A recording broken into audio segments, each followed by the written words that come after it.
يلا بينا نعمل لوك ارتستيك مع بعض بكل تفاصيل الخامات. بس قبل اي حاجه كنت عايزه اقول لكم ان انتوا وحشتوني جدا جدا، واللي اول مره يتفرج عليا انا ايفا عماد ميك اب ارتست وبعمل كل انواع الميك اب.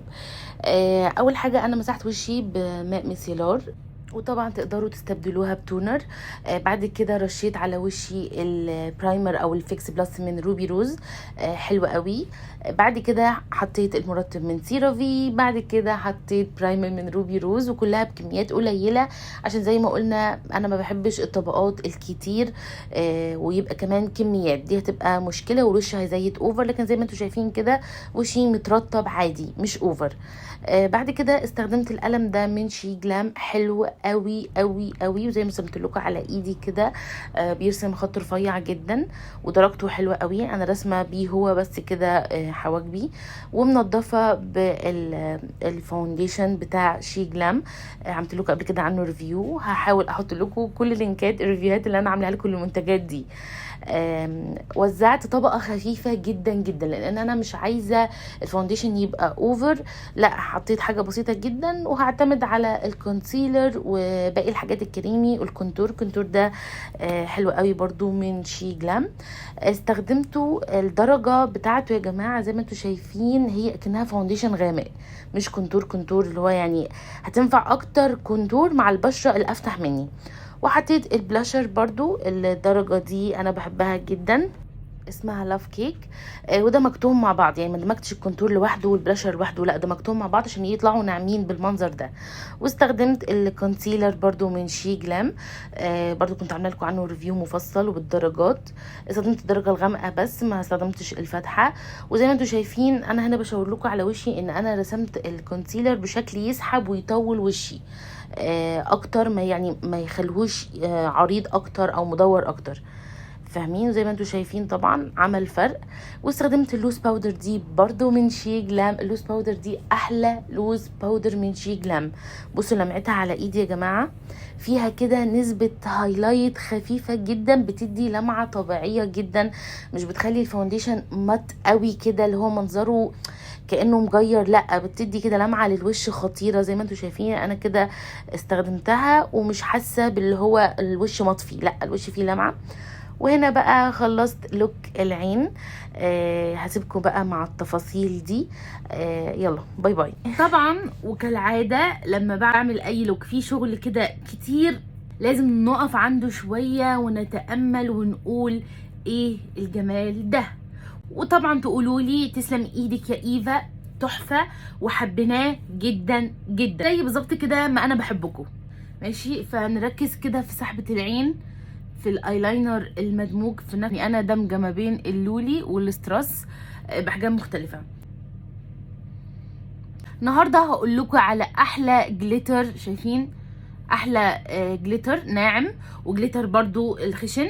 هقول لكم النهارده عليه. انا كنت اول مره اجربه وحبيته جدا وحبيت درجاته جدا جدا. والجليتر ده تمام ان بلقيس حلو قوي قوي قوي، كنت اول مره اجربه في اللوك ده والحقيقه الدرجات بهرتني بجد. بصوا اولا دي باليت فيها مجموعه الوان مختلفه، كل لون بصراحه وهم. هي بعتالي جليتر اللي هو الحبيبات بتاعته كبيره، والتاني اللي هو مطحون. تمام، الفكره بقى ان انا وقعت في غرام الجليتر الناعم ده اللي هو بصوا الدرجات يا جماعه، بصوا الدرجات، بصوا، لا واو واو واو بجد الدرجه دي. ده انا كده يا جماعه وحطاها من غير يعني على ايدي من غير اي برايمر، ماشي، من غير اي برايمر ولا فاونديشن ولا كونسيلر، وهم. وعايزه اقول لكم انا اللي فوق عيني ده انا دمجه ما بين درجتين، الدرجه دي الدرجه التانية اللي هي موف فاتح شويه بسيط قوي من ده ومن ده. وبصوا مطلعه الدرجه ازاي بيرفكت قوي جدا جدا جدا جدا بصراحه. كل الدرجات بهرتني.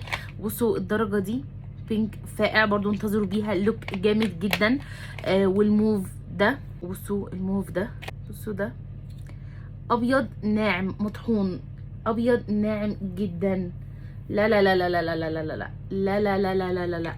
بصوا هنخربها، اوعدكم ان احنا الفتره اللي جايه هنخربها. وطبعا هي عامله خصم للإبوية حبايب قلبي على الباليت دي، يعني الالوان كامله وعلى اللون لوحده. لو انت عايزه تختاري الالوان بمزاجك او درجات معينه، عايزه تجيبي درجه درجتين، عايزه تجيبي ال 12 درجه براحتك. قولوا لي انتوا رايكم، وهل حبيتوا الميكس اللي انا عملته ما بين الدرجتين دول، ولا كنتوا شايفين ان انا احط درجه معينه لوحدها؟ خلوني احط الجليتر في العين دي معاكم علشان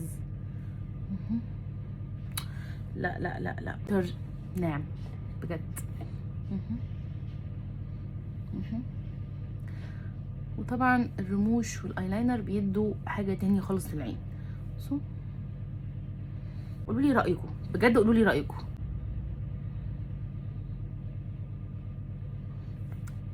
تاني احلى منتج عايزه اتكلم عليه النهارده، عايزه اقول لكم اخيرا وصلت له، لان كان لي فتره بدور عليه، اللولي والستراس ده بتاع الميك اب. ومش وصلت له كده بس، يعني كده بس وصلت للولي، لا مش انا، وصلت الباليت فيها كل الاحجام اللي تنفع للوش.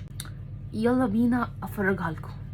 في جمال كده؟ لا اكيد مفيش ابهار كده، يعني ده واضح جدا. ماشي بصوا، هي العلبه كده تتفتح. بصوا ده اصغر حجم اللي هو ده، تمام، صغير. دي كبيره شويه، اللي بعدها دي اكبر، ماشي، فاكبر لغايه اكبر حجمين من دول. قد ايه حبيت الباليت دي، ان هي موفره لي كذا حجم. اقدر احط مثلا هنا على خدودي فلوك صغير قوي، على الكريس. بصوا بجد حبيتها قوي، ومحكمه جدا كباليت، بتقفل حلوه قوي. الحجم الصغير ده رائع. وهي يا جماعه بتاعت ميك اب، يعني مثلا ما فيهاش اللي هو خرمه للخيط، او يعني كل استخداماتها لزق، فطبعا مبهره. والستراس الكيز ده، بصوا جمال لمعته اهو، اصلا بصوا جمال لمعته تحفه بجد. والكيس طبعا مليان كميه يعني تكفي لوكات كتيره جدا. فحقيقي المنتجين دول من احلى المنتجات اللي وصلت لهم مؤخرا. وانا هسيب لكم لينك البنت اللي جابتهم لي. الحقيقه البنوته دي انا بجيب منها كل منتجات شي جلام، اسعارها الصراحه حلوه جدا، عملتها حلوه جدا وذوق جدا. هسيب لكم اللينك تحت، ما تنسوش طبعا تقولوا لها ان انتوا من الإبوية حبايب قلبي. دلوقتي انا محتاره قوي احط ايه روج على اللوك ده، بس كل متاكده منه ان هو هيبقى حاجه هاديه وناعمه، عشان هو اللوك مش ناقص. فكر احط الدرجه دي من تارت. تعالوا نجربها. حاساها حلوه هي وخفيفه كده، يعني ممكن نظبط التحديد ونسيب الدرجه كده شويه زي ما هي. ايه رايكم؟ خلوني اجرب كده واجيلكم.